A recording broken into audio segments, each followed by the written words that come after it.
আসসালামু আলাইকুম। সবাই কেমন আছেন? আশা করি সবাই ভালো আছেন। বালি দিয়ে ভাজাভাজির ঝামেলা ছাড়া এবং ফ্যাক্টরিতে ভাজা ছাড়া কিভাবে বাড়িতে মুড়ি তৈরি করা যায় আজকে আপনাদের দেখাবো। এর জন্য আমি এখানে নিয়েছি সামান্য কিছু চাল। এই চালগুলো এখানে নিয়েছি একটু লবণ পানি গুলিয়ে, লবণ পানি দিয়ে এখানে চালগুলোকে আমি একটু মেখে নেব। আমার এই লবণ দিয়ে ভাজা মুড়ির জন্য এখানে আমি লবণই ব্যবহার করব। এখানে হাফ কেজির মতো লবণ আছে, এগুলো দিয়ে মুড়ি আমি ভাজবো, এর জন্য এনে রেখেছি। আগে চালগুলো আমাকে ভেজে নিতে হবে। এখন আমি এটাকে একটু লবণ দিয়ে মেখে রেখে দেব 5 মিনিটের মতো। তারপর চুলার জালটা আমি ধরিয়ে নেব। এখানে রেখে দিলাম, এই পাশে রাখলাম।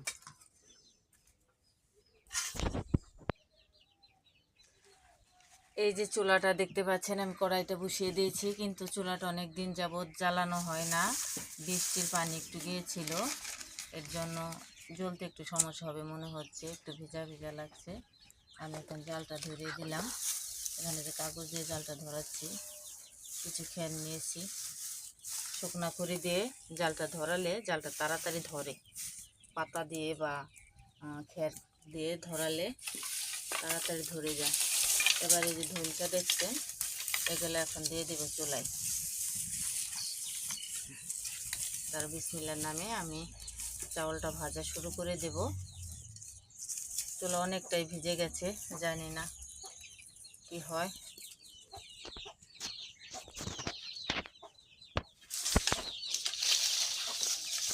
বেশি শুকনা করে দিতে হবে এই চুলায়, তাই চুলাটা তাড়াতাড়ি জ্বলবে, তাই না আবু বক্কর? ওমর ফারুক গেল কই?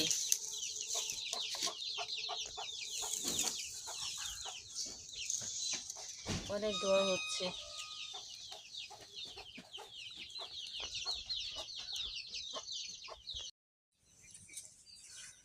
চুলার জালটা ধরে নিয়েছি।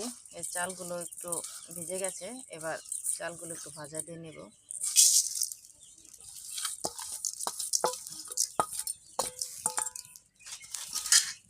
এই যে এখানে আমি হুমলি দিয়ে, এটা হলো পাটখড়ি, আমরা হুমলি বলি, এটা দিয়ে এখন নেড়ে চেড়ে ভাজবো।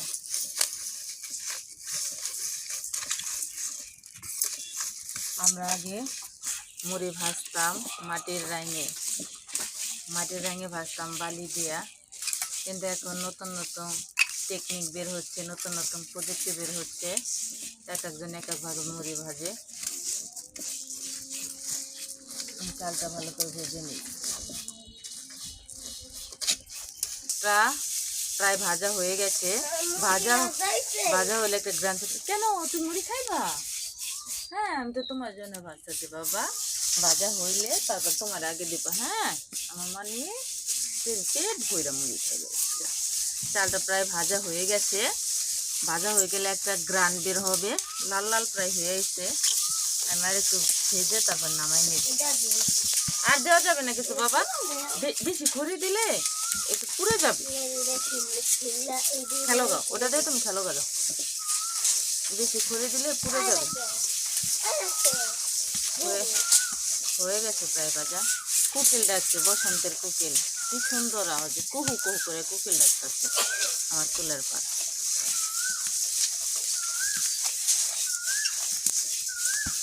ভাজা প্রায় হয়ে এসেছে।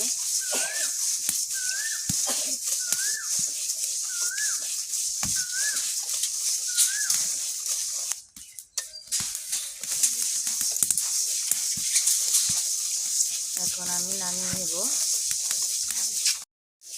বাইরে অনেক বাতাস, আমার চুলায় অনেক বাতাস হইতেছে। এখন আমার চাউলগুলো ভাজা হয়ে গেছে, নামাই নেব।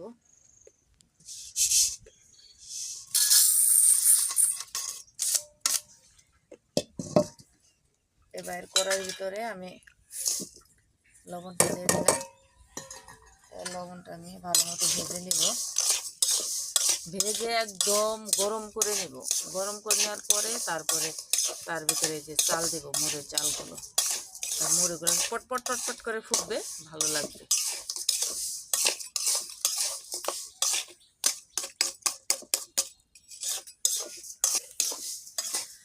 আগে আমি আমার মায়ের সাথে অনেক মুড়ি ভাজতাম, তখন ঝাঁঝর সাবনা দিয়ে মুড়ি ভাজা হইতো। আর এই যে মাটির যে রাইনগুলো আছে, তা খোলা আছে, খোলার মধ্যে চাল ভাজা রাঙের মধ্যে বালি দিয়ে বালি ভাজা হইতো। তারপরে ঝাঁঝর আর সাবনার মধ্যে তারপরে এমন এমন করে লাইরে তারপর মুড়ি করা হইতো। এখন ওইভাবে বেশি একটা মানুষ ভাজে না, মানুষের কিনে এনে খায় বেশি। কিন্তু আজকে আমার হঠাৎ মনে চাইলো দেখি পুরোপুরি ভাইজা দেখি যে খাইতে কেমন লাগে। এর জন্য আমি এই বুদ্ধিটা অবলম্বন করলাম। আপনাদের কাছে কেমন লাগে অবশ্যই জানাবেন এই বুদ্ধিটা আমার। আর আমার চ্যানেলটা সবাই সাবস্ক্রাইব করে দেবেন, কারণ আমি নতুন কাজ করতেছি।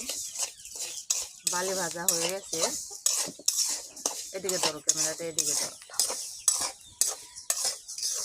বালি ভাজা হয়ে গেছে, এবার আস্তে আস্তে আমি চালগুলো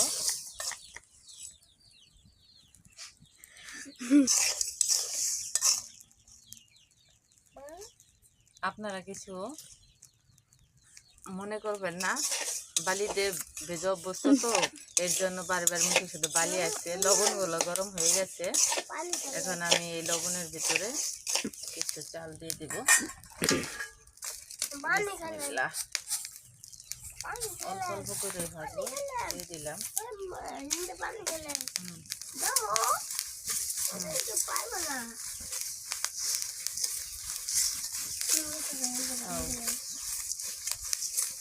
আমি এখন লবণের ভিতরে চালগুলো দিয়ে দিচ্ছি, দেখি কিভাবে ফুটে। মুড়ি হয়ে যাবে এখন, দেখো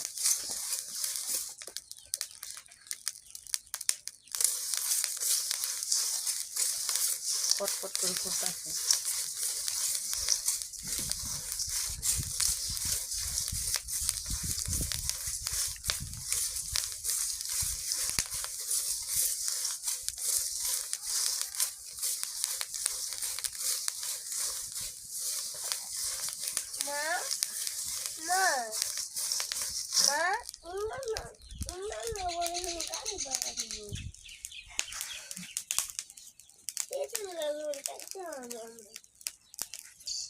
আমি ইউটিউব দেখে এইভাবে মুড়ি ভাজার টেকনিকটা শিখেছিলাম। দেখেন ওখানে ভুয়া দেখায় নাকি দেখে আমি জানি না, দেখেন একটাও মুড়ি হয়নি। সব যেমন চাল দিয়েছি চালই এই বেজে বেজে পুড়ে যাইতেছে। আমার কপালটাই ভালো না, এত যত্ন করে ভাজতে হইলাম কিন্তু কিছুই হইল না। এখন কী করবো, নামিয়ে ফেলি। এতগুলো চাল তো আর পুরা যাবে না, তাই নামিয়ে ফেললাম, কিছুই হলো না। এই যে চাল ভাজা আছে, এই চাল ভাজাগুলো এখন আমি খাবো, আর উপায় নেই। এটা ছাড়ার কোনো পথ নেই আমার, এটাই খেতে হবে, কারণ মুড়ি যেহেতু হলো না, তো এটাই খেয়ে।